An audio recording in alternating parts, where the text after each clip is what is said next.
Though maybe not as glamorous than the B-17, the B-24 Liberator was an important workhorse in World War II and contributed greatly to the Allied victory. It was used in the European and Pacific theatre, and its long range made it a great asset in the Battle of the Atlantic as a submarine hunter, closing the gap between the continents. They were used by every US branch and other Allied countries. The name Liberator actually came from the RAF. It was a modern design for its time, though not without faults. It was faster than the B-17, carried more bombs and had a greater range, but it was more vulnerable and it was more difficult to fly. It had poor flight characteristics at low speeds. Most crews preferred the B-17 bombers because it was easier to fly and could take more damage, but the general staff liked the B-24 because its higher speed, range and bomb build. The B-24's fuel tank placement in the upper fuselage and its lightweight construction, which helped to reach the longer operational range, made it more vulnerable than the more rugged B-17. The flight characteristics of the B-24 differed from the B-17. It could only reach an altitude 3,000–4,000 feet less than the B-17, but it was faster by 10–15 miles an hour. It was very sensitive to weight distribution as well. With light load and normal speeds, it was fairly easy to control, but at low speeds and high loads, it was quite a handful. Interesting fact that almost every B-24 leaked fuel, so it was not allowed to smoke on them, and many flight crews flew with the bomb bay slightly open to get rid of the fumes.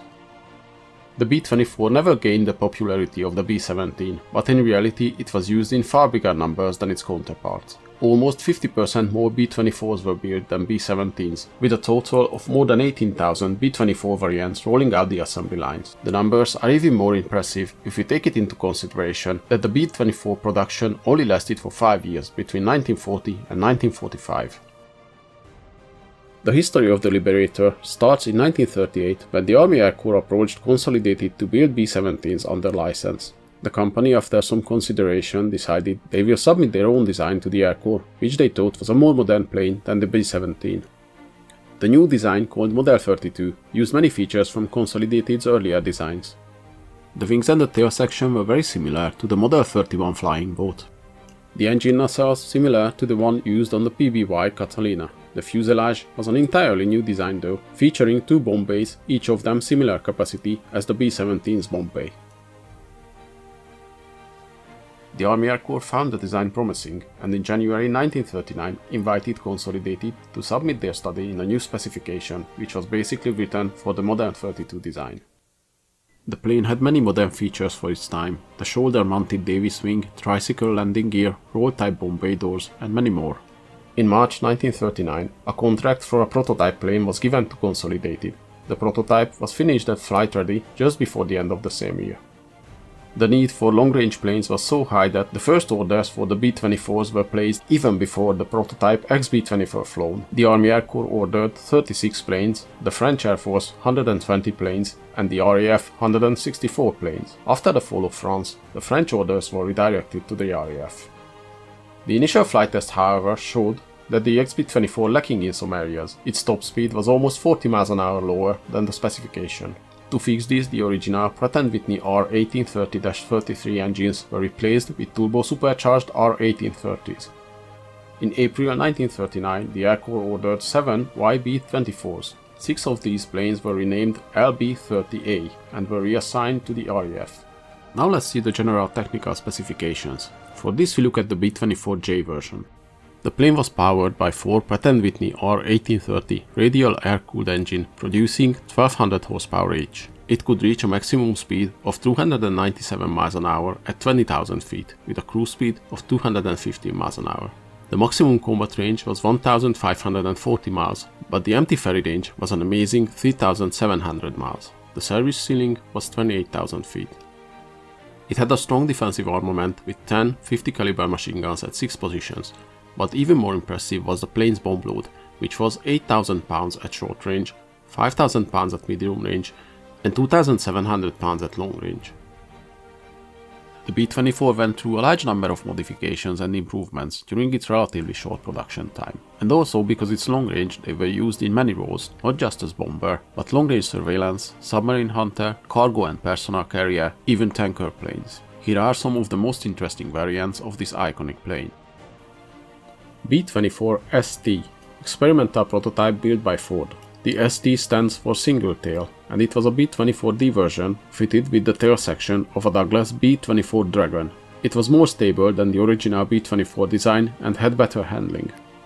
XB-24K, further development from the B-24 ST. This experimental aircraft featured the tail section of a C-54 Skymaster. These experiments led to the single-tail design of the B-24N and PB-4Y2 privateer models.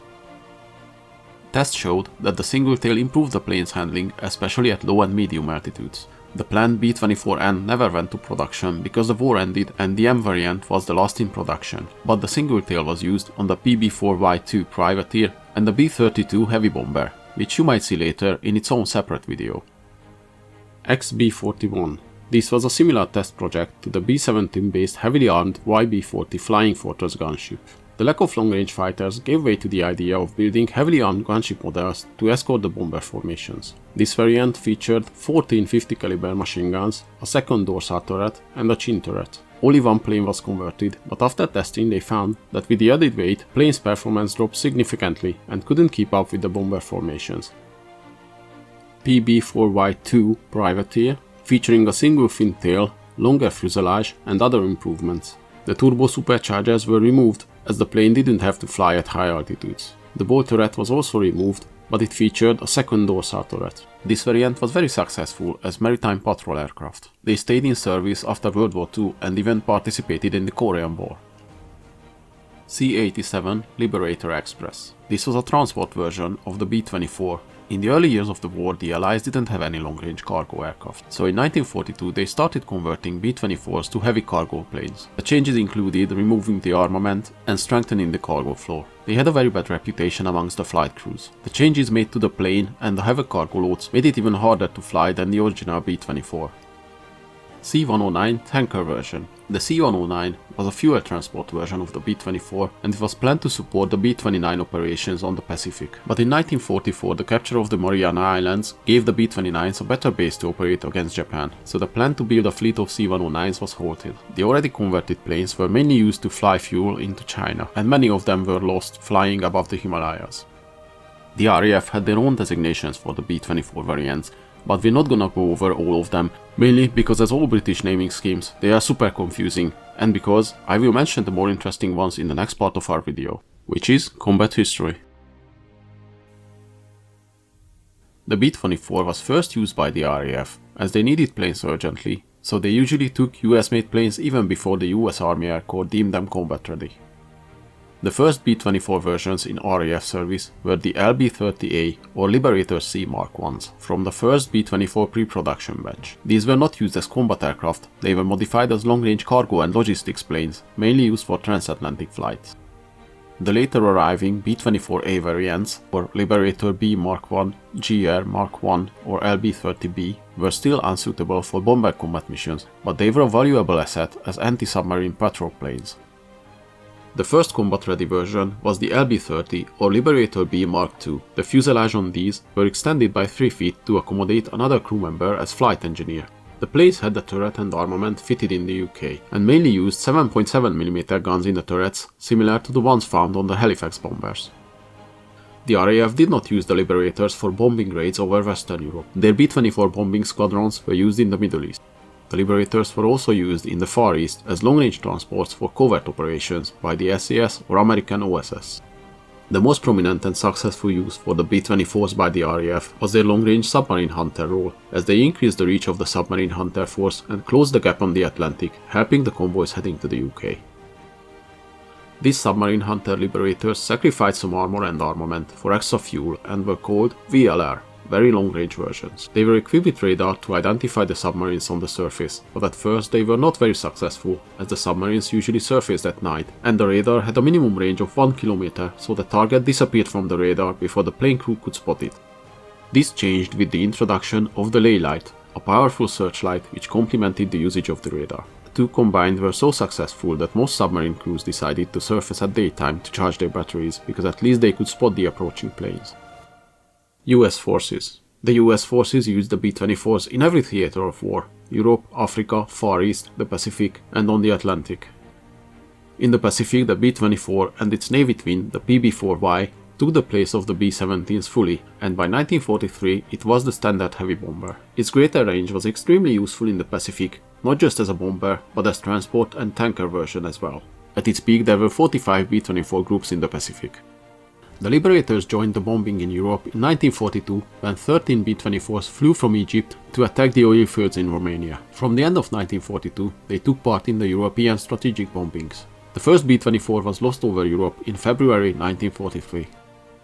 Their most infamous mission was the second attack on Ploesti, the Romanian oil fields, on 1st of August 1943. The bombers attacked the targets at low altitude, but the formations became disorganized and the enemy was alerted of the incoming bombers and inflicted heavy casualties on the B-24 groups. From the 177 planes participating in the mission, 54 were lost. The flak on the European theater was a major problem for the bomber formations, and the risky daylight bombing raids led to mounting losses. From 1943, B-24s were used in Operation Carpetbagger to fly covert missions to supply underground forces throughout Europe. The planes were covered in glossy black anti-searchlight paint. They carried commando groups, spies and supplies, and brought back Allied soldiers who escaped the German forces. They usually flew low altitudes at night, which made these missions extremely dangerous. The Navy, the US Marine Corps and Coast Guard also used the B-24s. The Navy designation for the B-24 was PB-4Y-1. A later improved version from Consolidated, the PB-4Y-2 Privateer was purpose-built for the Navy with longer fuselage, single fin tail and 2 dorsal turrets. Because of the appearance of the more modern and advanced B-29 bombers, the B-24 was quickly declared obsolete and retired. There were many brand new B-24s that just rolled off the line and were flown to a scrapyard directly, as the war ended in Europe and they were not needed anymore. The Navy version, the PB-4Y-2 Privateer, was kept in service and even participated in the Korean War. Hope you guys enjoyed this video. Please leave a like and in the comments let me know if there's any interesting events or vehicles you'd like to see.